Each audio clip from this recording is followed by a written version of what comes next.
Kuvakoosteen teko VN Video Editor-appin avulla. Kuvaa irtovalokuvasi ensin mobiililaitteesi kuvamuistiin ihan kuvaamalla ne tarkasti ja rajaamalla, jotta saat ne kaikki omaan laitteeseesi muistiin ennen editoinnin alkua. Kannattaa mahdollisimman tarkasti rajata kuvat ennen editointia, niin niitä on helpompi käsitellä. Ja tarkista, että kaikki kuvat löytyvät tuosta editoinnissa käytettävästä laitteesta. Sitten avataan VN Video Editor-appi, painetaan alhaalla olevaa plussaa ja sitten isoa sinistä aluetta New Project ja sinulle avautuu pikkukuvanäkymä. Paina All ja näet kaikki kuvat. Ja nyt näistä kuvista sitten lähdet valitsemaan järjestyksessä, mitkä haluat omaan videosi laittaa. Ja laita tuonne yläkulmaan pieni merkki. Ja lopuksi paina sinistä nuolta. Nyt sulle aukeaa editointinäkymä, missä pääset kuvia muuttelemaan ja niihin kaikkia lisäilemään. Tänne voit vielä lisätä uusia kuvia täältä ensimmäisen editointinauhan alusta. Painat sitä ja taas päädyt pikkukuvan näkymään. Painat All ja sieltä valitset vielä ne kuvat ja sinisellä nuolla, mitkä halusit lisätä tuonne omaan nauhaasi. Näiden kuvien paikkoja voi vaihtaa. Mene kuvan kohdalle. Paina sitä niin, että sinne tulee keltaisat reunat ja sitten pidä sormea siinä pitkään. Ja sen jälkeen nosta kuva yläkautta siihen kohtaan, mihin halusit. Eli mene kuvan kohdalle, paina sitä pitkään ja yläkautta rahaa siihen kohtaan, minne kuvan haluat. Nyt filter-toiminnolla voidaan muuttaa kuvan sävyä. Eli halutaan nämä vaikka mustavalkoiseksi. Se löytyy tuolta alhaalla olevista ikoneista. Ja kun painat sitä, niin tänne aukeaa paljon erilaisia vaihtoehtoja, joista voit valita oman suosikkisi ja vaihtaa kaikkiin kuviin saman tai eri filterin. Ja täällä alhaalla on tällainen asteikko, jolla voit vielä sen kuvan sävyä säätää vielä enemmän. Tuossa Adjust-toiminnossa on tämmöisiä vielä enemmän hienosäätötoimintoja, eli täällä voi vaan lisätä kontrastia ja kirkkautta ja vaikka lämpöä vielä erikseen. Joskus riittää pelkkä Adjust-toiminnon käyttäminen.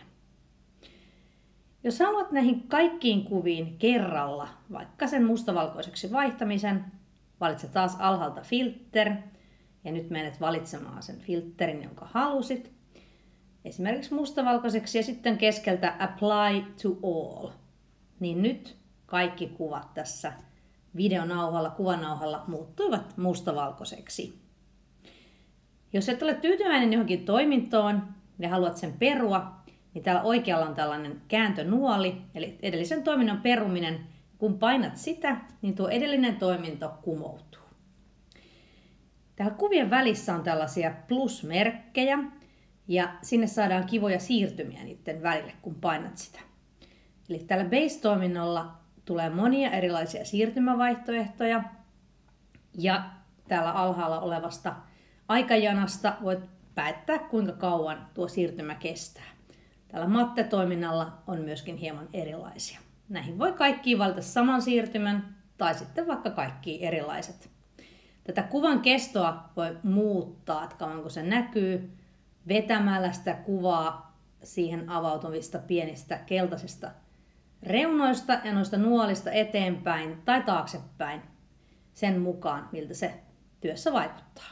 Täällä lopussa on tämmöinen musta VN Video Editorin mainos, sen voit laittaa roskiin. Tekstitys lisätään täällä toiseksi ylimmällä rivillä, T-rivillä. Painat sitä ja painat tekstiä. Ja täällä on eri vaihtiksia, miten se teksti siihen tulisi, mutta voidaan ottaa ihan tuo pelkkä standard.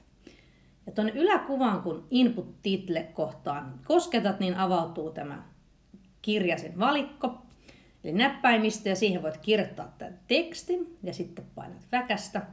Ja nyt teksti ilmestyy tuonne kuvaan ja sitä voi liikutella, sen kokoa voi muuttaa. Ja tälle tekstille voi tehdä muitakin asioita. Kun sitä painat, tänne aukeaa uusi valikko ja täällä esimerkiksi voi vaihtaa sen fontin kaunokirjaksi tai millaiseksi haluat.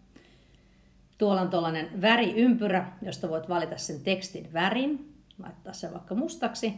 Ja tällaisia erilaisia väripohjia, missä sitten teksti näyttää vähän erilaiselta. Ne kaikkia voi liikuttaa.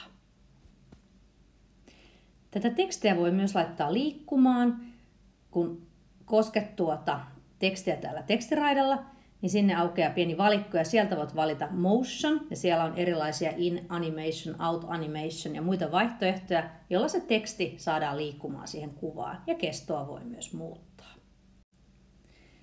Täällä ylhäällä teksti näkyy tekstitysraidalla ja sen pituutta voi muuttaa, vetää vaikka koko ton videon pituiseksi ihan vaan raahaamalla. Musiikki lisätään täällä ylimmällä nauhalla eli nuotin kohdalla ja siellä aukeaa valikko, valitse sieltä music ja sulle aukeaa eri vaihtoehtoja. Ota vaikka toi vlog ja sieltä näitä koskemalla voit kuunnella niitä etukäteen ja sitten tuolla rivin päässä olevalla use-napilla saat sen sinne menemään videosi taustalle ja täällä voi vielä ääntä siihen säätää ja se menee just ton videon pituiseksi eli on sen koko videon ajan siellä sun videon taustalla. Sinne voi lisätä myös äänitehosteita erikseen. Tätä voimakkautta voit säätää myöhemmin koskemalla tuota raitaa, valitsemalla volume, laittamalla sitä pienemmälle tai isommalle ja alkuun tai loppuun pientä feidausta. Täällä mikrofonitoiminto löytyy täältä samasta nuottivalikosta ylhäältä, eli painat tuota mikrofonia ja annat luvan mikrofonin käyttöön. Ja sen jälkeen painat punaista nappia ja se laskee 3, 2, 1 ja nyt voit puhua tähän videosi päälle, eli kertoa vaikka näiden kuvien tarinan. Ja paina lopuksi uudestaan punaista nappia. Nyt esimerkiksi tämä mikrofonipuhe meni punaisena nauhana tuonne nuottiviivalle ja näitä eri ääninauhoja klikkaamalla, tökkäämällä pääset niitä vielä hienosäätämään, laittamaan isommalle tai pienemmälle ja niin poispäin. Nyt sulla työ alkaa olla valmis, sä oot saanut tänne vaihdettua kuvien paikkaa, lisättyä filtteriä, tekstiä, musiikkia ja niin poispäin ja me halutaan se pois tästä appista. Tuolla oikeassa yläkulmassa on tollainen pieni nuoli, eli mene sinne, paina sitä ja sulla aukeaa näkymä, jossa lukee export. Painat sitä, prosentit pyörii ja sitten palataan tähän alkunäkymään. Käy tarkistamassa tässä kohtaa sun kuvagalleriasta kuvista, näkyykö se siellä. Ja jos kaikki on mennyt hyvin, niin nyt sun video on valmis.